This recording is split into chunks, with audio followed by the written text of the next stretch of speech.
initiatives that we've been working on over the last 6 months to a year, and SWOPS proficiency is one. We worked with our executive committee and the board and the CFTC and came up with some SWOPS proficiency requirements that are going to be implemented at the end of January of next year, January 2020. We had almost every single department involved at NFA in creating these proficiency requirements, worked with outside consultants in creating them.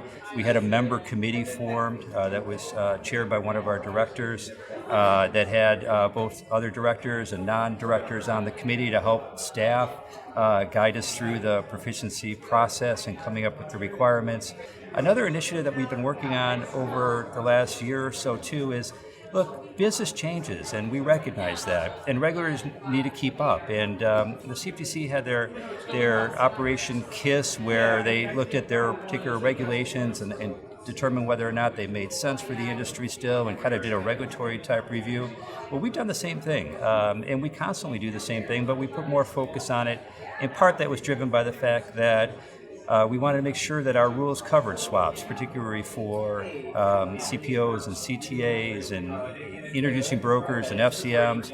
And also, we've expanded our rule set with regard to swap dealers themselves. We started by just adopting the CFTC's provisions for swap dealers, but now we collect credit and market risk data from swap dealers and swap valuation dispute data, and all that helps inform us when we do our risk-based examinations.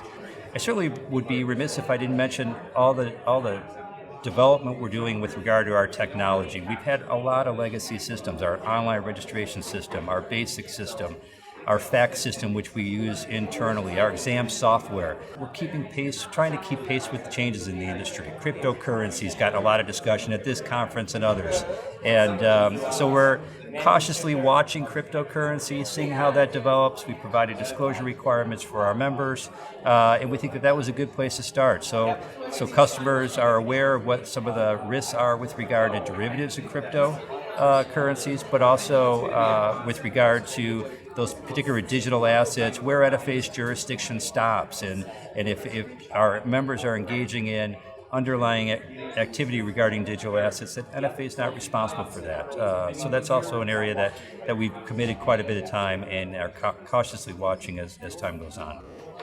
There's two general themes, I think, with regard to cybersecurity for NFA. First is our own systems and how we protect all the data that we collect from our members. We have independent third party come in and try to break into our systems, penetration testing and looking at our systems.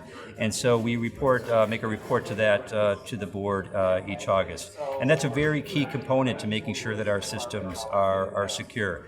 But one of the key, I think, to protecting our own data is always looking at what data we collect to begin with. Because if you don't collect the data to begin with, if you don't need it, then we shouldn't collect it. And it mitigates at least what we need to focus on for cybersecurity. Certainly our systems need to be secure, but if we could reduce the data to begin with, then we're a real key proponent of doing so. The other area that we just constantly focus on is just the evolution of regulation and our regulatory approach to regulation. And are we doing effective exams? Are we doing exams that are we looking at what we think the risks of our member firms are during those exams? And that's an area that we constantly need to focus on and look at how we do those programs. This has been a production from John Lothian News.